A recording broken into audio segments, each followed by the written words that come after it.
Good morning, good afternoon, good evening, wherever you are, whenever you're watching. I'm the Gentleman, and this is the Gentleman's Pixel Club. Today we are going to play a new Rally X. But before we do, we're going to do a little unboxing video. For those of you that don't know, I have a fond love for Rally X. I absolutely love this game.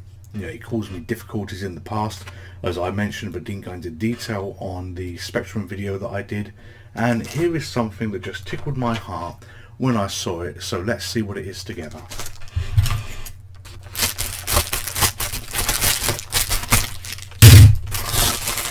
So, what's in the box? If you think you know, leave a comment in the description and we'll have a few seconds, maybe 5 seconds before we put it out to give you a chance to type or pause the video, and then you'll see if you're right. So let's go. 5, 4, 3, 2, 1. We have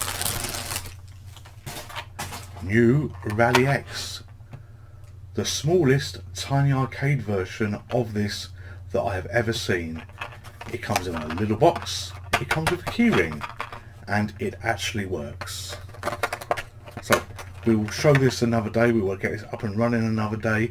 I don't want to unpack it live on the video, but this is a tiny arcade machine of new Rally X. Absolutely fantastic. So let's get on to this game. The key here is I'm going to try and beat my high score of 146,910 points. This is playing on the MiSTer FPGA core, the system that I love, which is arcade accurate emulation as it recreates the original hardware in FPGA. And I'm playing one game of this. There's been no cheating, no going back to I crashed, this didn't work, let's start again.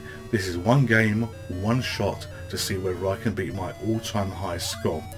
This high score was only available to me on the hardware version, the hardware FPGA versions of this. I've tried on MAME, I've tried on various other versions of Rally X. Nothing hit it exactly the same as it did on here. This is, the timing is right, everything is absolutely perfect here. And the skills that we see here are a lot better when I played MiSTer Rally X on the ZX Spectrum, which was a little while ago, because I say this is what you're used to. I prefer new Rally X over Rally X. A new Rally X, you start with just one car chasing you, and then you get multiple cars after that.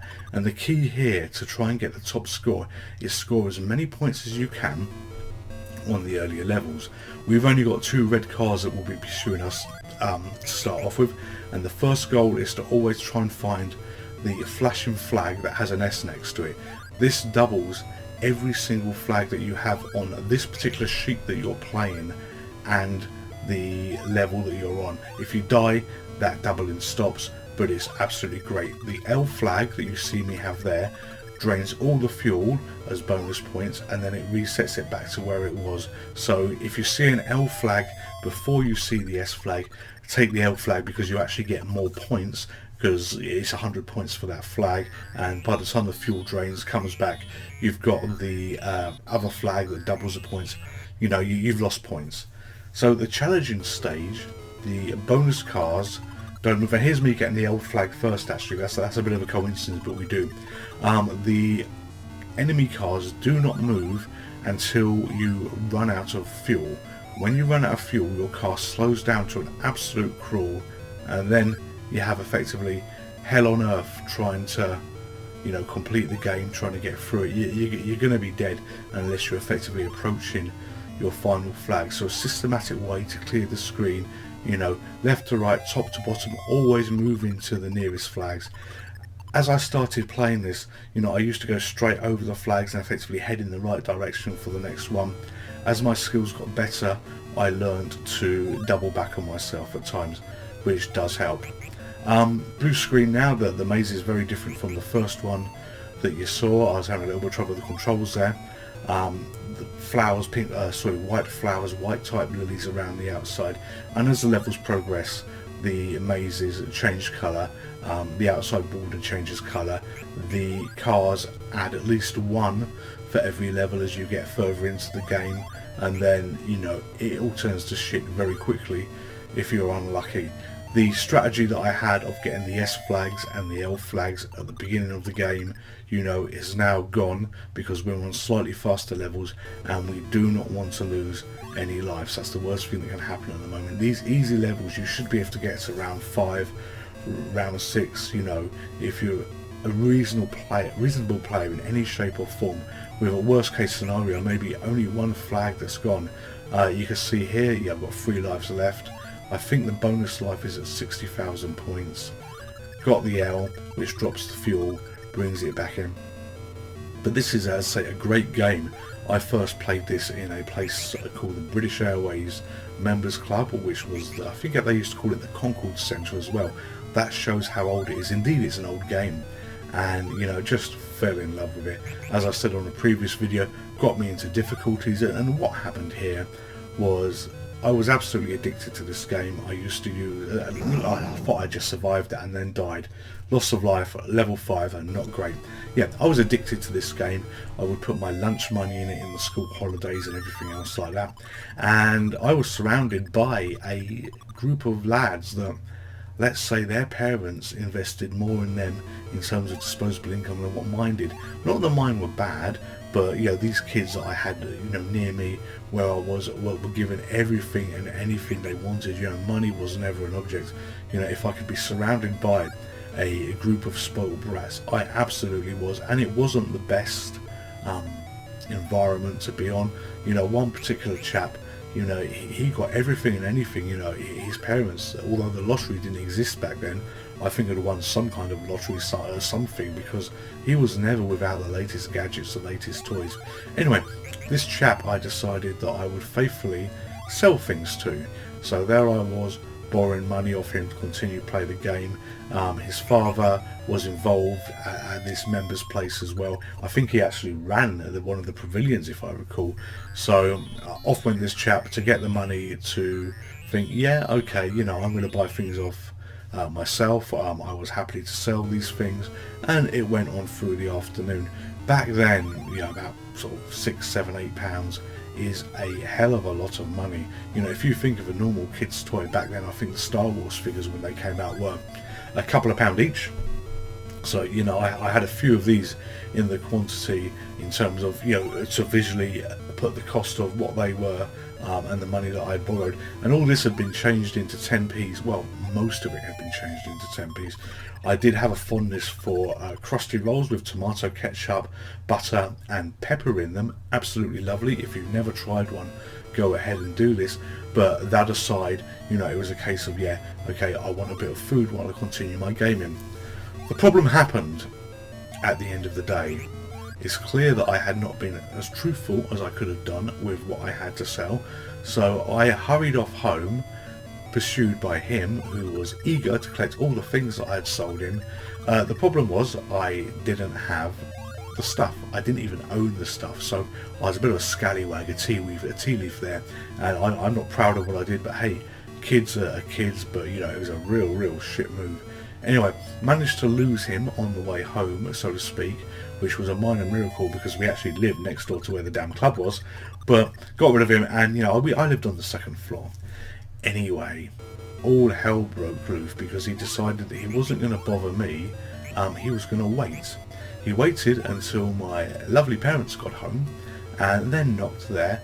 And you know, they went, "Oh, hi, how you doing? You want to come in?" So, "Oh no, I'm just here to collect the stuff that, you know, I brought." And he's like, "What stuff have you brought?" And he listed off all these items. My glorious parents came to me to actually say, okay, yeah, you're sitting quietly in your room, what's up, have you had a good day, that kind of thing. By the way, this chap is here, he wants these items, you know, where are they, you know, you sold them to him. And then I had to explain that I didn't have these items because I sold stuff that didn't exist. He was clearly not very happy, but the parents were absolutely infuriated at me. They tried to ground me. It was the school holiday. They didn't have much ability doing this, but by God, you know, I was absolutely shit street.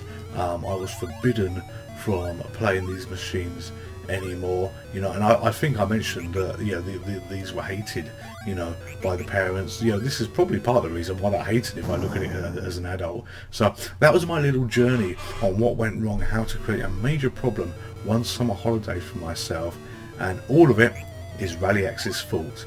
And playing it, I could never get as far as what I've got today on this. So, you know, my skills did improve over the years through emulation, but only when we hit the proper version of this through an FPGA system did I get, you know, as reasonably good as I did here.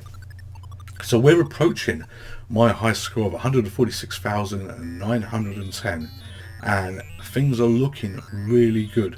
I only have one life left, but I'm on a challenging stage, and I think you get a new life at 120,000 points. Challenging stage, as I say, you know, things don't move. Oh no, I didn't get a life there, damn it. Things don't move, but you've got to be a little bit careful what you do. Collect the flags. Everything is blown out the window, as I said, in terms of points. You know, you can't maximize your points here. Your fuel is dropping, and when they do catch you on this, if they do get released, this is the enemies, you do lose a life. You've got a lot of the rocks that appear everywhere, and you know, playing this, I'm confident that I was going to hit the score. I am confident I'm going to hit the score because everything is going so well. You know, one more flag to do and one life left, and you know, we are just short of 10,000 points for this. I know how you can maximize points in terms if you do get one of the bonuses, and I've got one there. So you know, look at all that fuel dropping. 5,000 points to go. You know, I'm on easy street with regards to this. Again, levels have changed. You see the pansies have gone by fir trees there, and you might have noticed that car at the bottom I just missed. That was pure luck. I was looking at the radar, and then I died, but I was looking at the radar then, and that killed me. So here we go, 4,000 points, few flags to get. I decide that I'm going to maximize my chances by going for the flag at the top where everything will double. So 100 points, heading for the next one. You know, 200 points, nearly there on the score. I've got a whole lot of them and chasing me like bees, and damn it, game over. 143,330, missed it by a hair, and this was one gameplay, one session that I had to do. So I hope you've enjoyed the video, I hope you've enjoyed New Rally X, and I'll see you next time. Thank you.